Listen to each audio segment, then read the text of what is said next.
There is no teacher, no cosmological perspective or philosophy or religious orientation that could ever possibly be complete enough to encompass and be perfectly relevant to your unique life path. And whatever facet of your life we might be looking at, be it spiritual awakening or any other component like business or money or relationships, there's always going to be some guidance, some perspective, some useful advice that will make sense, that will be livable, that will be accessible. But no perspective, no cosmological framework, no opinion is ever going to be broad enough to encompass the full complexity and authenticity of your spiritual journey. This is the trap with following any kind of system, in the sense that that system is going to be helpful. It's always going to provide a pathway and a formula, so to speak, through which we can cultivate greater realization and growth. But it's never going to take us there all the way, because there's a deeper truth at the heart of our soul human experience, which says you can't map this out. You can only map out what you know. If you're mapping a city, it's because you know the city. This is that street name, that's that corner, there's where that tree is, that's where the river is. There's an extent to which we can't actually apprehend the full map, right? The full logical reality and the unfolding of our own soul journey. If we were able to, it would be because we've seen it in its entirety, which we haven't yet. Truly, at the heart of any spiritual path or any cosmology, any practice that we might follow, there really has to be this sort of emptiness where we get to an authentic place that the cosmology itself can't answer for us, right? Like, we have to get to a point where there isn't an answer, where the mind doesn't have a pre-existing good, tidy sounding logical framework to apply, because we need to arrive at the unknown, where we're going to draw upon something that we can only find within ourselves. And this is one of the gross limitations that can manifest with Jupiter in Gemini. Jupiter will have the tendency to magnify and make very evident anything that's that's dysfunctional, right? And this can really help us to really see things clearly and make changes or have new insight. So with Jupiter in Gemini, we might become aware of the gross limitations of our logical frameworks, our ways of thinking. And this is where we can appreciate that it contained within every way of thinking, every cosmology, every perspective, is an implicit bias that we will often be blind to because of the framework of the perspective itself. Consider the kinds of questions we ask. Every question has an implicit bias and assumption contained within the question itself. For example, to ask the question, how do you cure chronic back pain? Itself implies that chronic back pain is a singular condition to which there is a singular way of understanding it. All right, what's the best diet for curing cancer? That implies that there aren't potentially many different diets for many different kinds of conditions for people who have cancer, right? So we have to be very mindful of the questions we ask, because they're actually going to grossly limit the field of possible answers and realizations. Same with our cosmological orientations to life. And this is why Jupiter in Gemini can actually bring up a very clear, like light as day, here's a perspective, here's a path, here's a field of study. Oftentimes, immense insight happens when we take two seemingly different disciplines and we bring them together, because each are coming from a very different orientation, perhaps completely different one to another. But when we allow them to integrate, it'll open up frameworks of perception that we have otherwise not been able to apprehend just focusing on one alone. In fact, in truth, there's really no one field or study that isn't also connected to other fields of study. It's only when we sort of close the loop and we say we got something completely figured out that we accidentally, kind of in a Jupiter kind of way, we crowd out the space for more insights because we kind of got it all logically pieced together. Even astrology, right? There's no such thing as astrology on its own. You have to bring in other cosmological, medical, sociological perspectives to astrology. Like, on its own, you can't do anything with astrology without some kind of cosmological orientation. You can look at the planets, but to interpret it and actually use it, you have to be applying some particular perspective or understanding of this human life. You can use astrology from a completely atheistic point of view, or you can have a very soul-focused theistic point of view. You can use astrology, and to think of it in a completely different way, use it entirely from a medical point of view, or you can use it in a mundane way and look at world events. But on its own, it has no vehicle for usage. Same thing with any particular study. And this is where on our life journey, where we're kind of like reaching these dead ends, and our thinking, our approach, or our understanding isn't quite getting us where we need to, there might be this calling in life to open up our minds a little bit.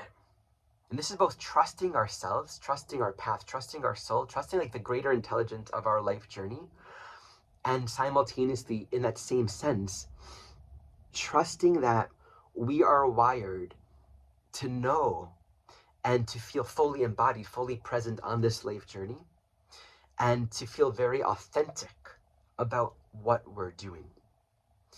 And so the conversations, the data, the information, the new perspectives, the new disciplines and studies and knowledge that will really help us, or that we can offer, that will further help the greater conversation and expansion of consciousness on this planet, this will come through us, to us, with us, we'll share it. It's going to emerge and will arise in the ways that are most authentic for each one of us on this soul path. And we can trust that completely. And I think coming from just sort of how we've often related to the Jupiter function in general, just thinking of it more from the angle of, you know, my way is the right way, or this is the truth and other ways are false. It's not just about realizing that there are many paths to the truth. It's deeper than that. It's recognizing that there needs to be a fundamental quality of open-mindedness and non-dogmatism in our minds, so that we can always have a sort of beginner's orientation to this journey, to the experience of realization, and never allow ourselves to arrive at a good sounding idea, all the while never really realizing or learning anything. I often speak about Jupiter as being like the punchline, right? The punchline of a joke is that spontaneous moment of realization where it all makes sense. And it's funny, right? Because it's an insight. It came out of nowhere, and there's something in our system that just like receives it. Realization is like that too. And in some ways, like the key to realization is setting up the joke just right. If you're telling a joke and you're like, here's the joke and here's the punchline that the joke is meant to take you to, and when you get there, you're supposed to laugh. Well, the joke's ruined. You're not going to get there. In fact, let me tell you a good joke. You may have heard this before. I don't remember who told this to me, but it's a well-known one. A boy gets up in the morning and he's really excited because this is going to be his prom day. And he works out, takes a good run, borrows his father's tuxedo, and has a really good talk from his father about, you know, dressing up and going on the prom and appropriate behavior. They actually rent a limo, and he picks up his date, and he goes to the prom, and all of his friends are there. There's a really good DJ, and they're playing music, and he finds in the corner a group of people that are talking, and they're having a conversation about sports teams, and he goes and talks about sports teams and talks about his favorite sport, and then he realizes, oh, his date is over there, and he should dance with this date, so he goes and dances with the date, and he's having a lot of, you know, a really, really good time. This goes on for a while. At a certain point, his date is also drawn by a group of friends in that corner over there, and feels, oh, I want to, you know, go and talk to my friends, and she has a good conversation, and they get back together, and they're thirsty. So they go to the snack table, and there's crackers, there's some tuna fish and some cheese and, you know, some water and some Coca-Cola, but there is no punch. There's no Kool-Aid, no punch. And it was in that moment that everyone realized that there's no punchline. Hopefully that was delivered accurately. And if it was, that would be a good example of Jupiter and Gemini setting us up with the right use of words, creating the space for the mind to be available and receptive for the punchline, which was hopefully a good punchline. I bet there was a better way to say it. But do you get the point? if I told you in the very beginning what the punchline of that joke was, it would just feel very boring and monotonous. We want to feel like we're at the edge of, oh, there's something essential that I'm wanting to realize. I'm going to listen. I'm going to follow. I'm going to track this thing that I'm hearing, this thing that I'm learning, because I really want to see differently.